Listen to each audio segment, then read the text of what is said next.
Bonsoir à tous, merci pour votre attachement à BB24. Voici le sommaire. À l'ADA, aux couleurs de Benin Taxi, la flotte va desservir les localités du département de l'Atlantique.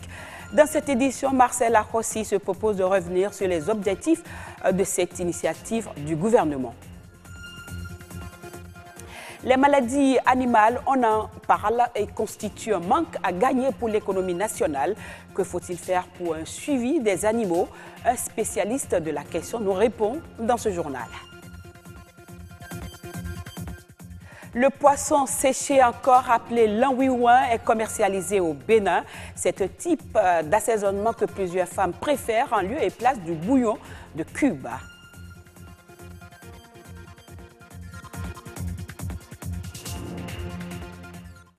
Après donc Abomey-Calavi, les activités de cette flotte sont officiellement lancées dans le chef-lieu du département de l'Atlantique.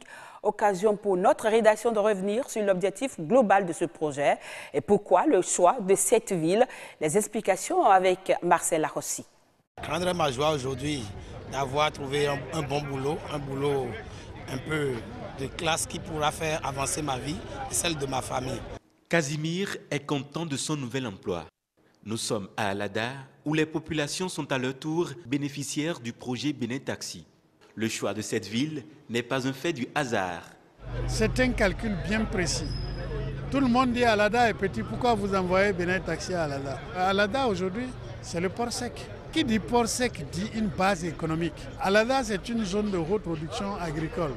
Donc des hommes d'affaires qui viennent faire leurs achats et tout viennent à Alada.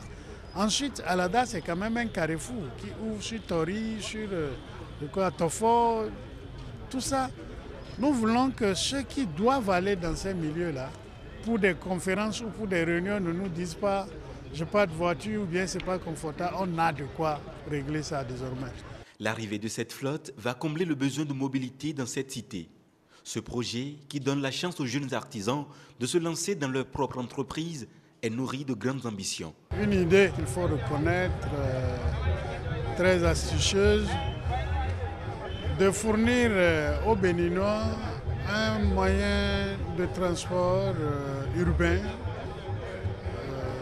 confortable, moins cher, et également à ceux qui visitent notre pays de pouvoir emprunter les moyens de transport qui soient vraiment à l'image que nous voulons projeter de notre pays. Benin Taxi est incontestablement rentable pour le Bénin économiquement, socialement, pourquoi pas culturellement.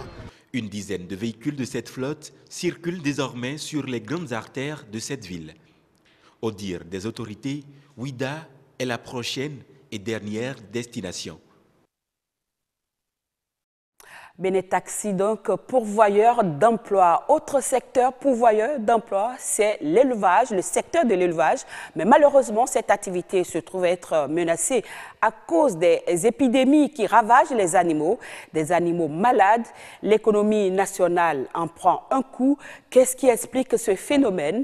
Evelyne Rondier, elle est épistémologiste. Elle répond au micro de Axel Dancy. En matière de pertes, on a par exemple, au niveau des pertes, on peut quantifier les pertes en viande. Quand un animal est malade, vous pouvez imaginer qu'il ne peut pas avoir le même poids que s'il était en bonne forme. Et s'il ne peut pas avoir le même poids, on ne peut pas le vendre au même prix. Il ne peut qu'avoir un déficit au niveau du prix. Et on constate même que lorsque l'animal est malade et que c'est assez visible, le boucher donne son prix. Ce n'est plus l'éleveur qui donne son prix, c'est le boucher qui donne son prix. À partir du moment où nous n'arrivons pas à avoir des programmes de prophylaxie comme cela se doit, qui répondent aux normes internationales, on n'arrive pas à faire des exportations de nos produits animaux au niveau international. C'est aussi un manque à gagner pour l'État qui n'arrive pas à exporter. Et même au niveau local, on n'arrive même pas à faire la couverture en matière de production parce qu'on dit production, mais un animal qui n'est pas en bonne forme ne peut pas produire comme cela se doit. Nous avons des pertes au niveau du lait.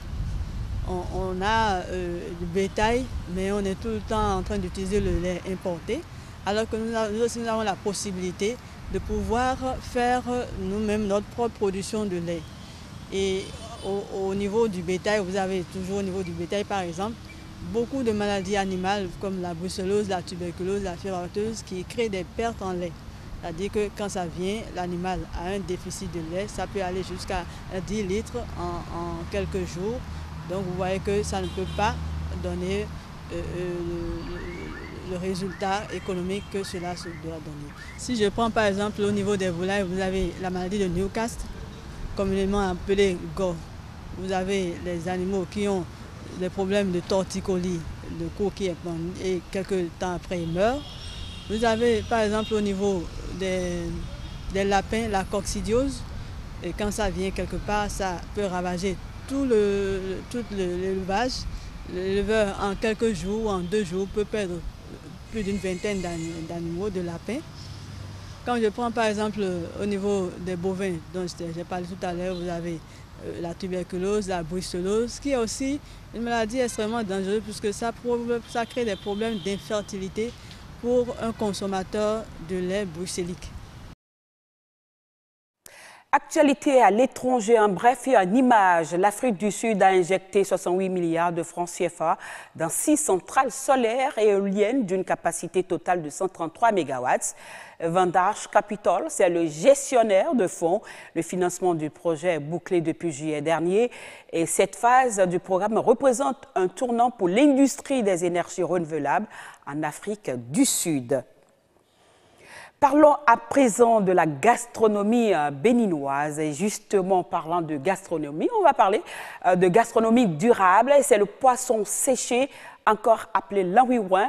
Il est un produit donc au Bénin par les femmes.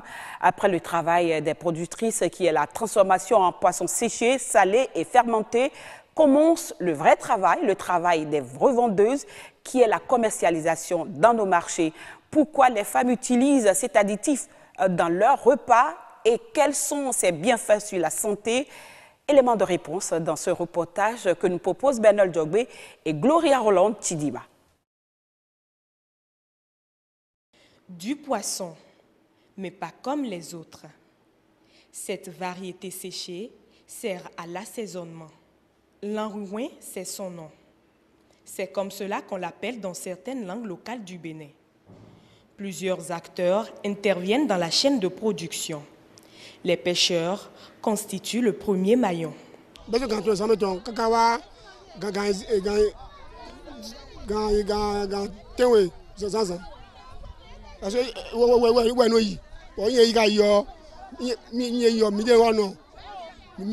à partir de 3 h du matin jusqu'à 7 h du matin, les pêcheurs vont à la pêche.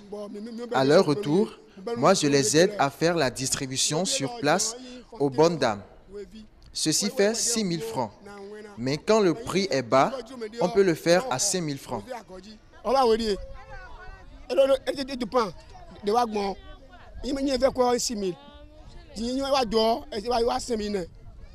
Après la pêche, les poissons sont récupérés par les femmes productrices du l'enrouin qui assurent à leur tour la transformation.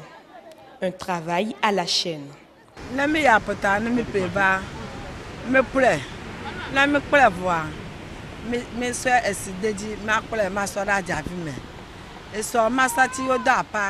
Après l'achat, nous nettoyons le poisson avec de l'eau et on laisse reposer dans des paniers jusqu'au lendemain matin.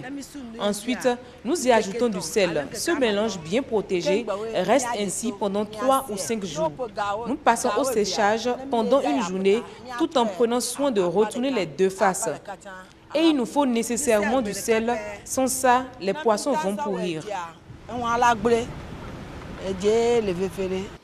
Maman Anissé est vendeuse de poissons. Elle s'insurge contre ceux qui pensent que le l'enrouin se fait avec du poisson pourri.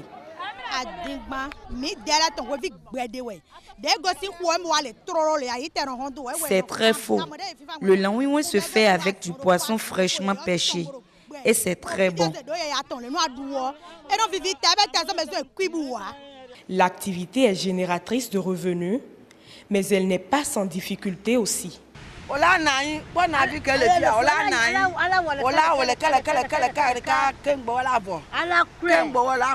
Vous voyez tous ces poissons, il faut s'asseoir et les nettoyer. C'est très difficile ce travail que nos mères nous ont laissé. Mais avec ça, on arrive à envoyer nos enfants à l'école et ça nous va largement.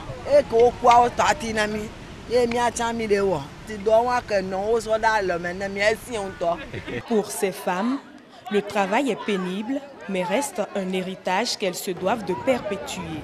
Elles ont la charge de transmettre le savoir-faire à leur progéniture, car chez elles, c'est une histoire de mère en fille.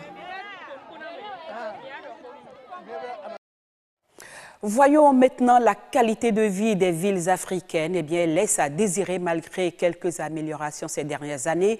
C'est ce qui ressort du rapport 2018 de la firme de recherche et de conseil de The Economist Intelligence Unite. Elle a mesuré la qualité de vie dans 140 villes à travers le monde et constate que les villes ont encore des efforts à faire pour être attractives. Abidjan, en Afrique, en Côte d'Ivoire, fait figure de modèle de performance, bien qu'elle soit encore au 124e rang. Elle est la ville qui, au cours des 5 dernières années, a connu la plus importante amélioration, plus 6,3% de qualité de vie parmi celles prises en compte par cette recherche. Mesdames, Messieurs, ce sera tout pour cette édition. Merci à vous qui nous suivez à Parakou. Merci de votre fidélité. Très belle soirée à vous. Je vous retrouve demain à 12h45.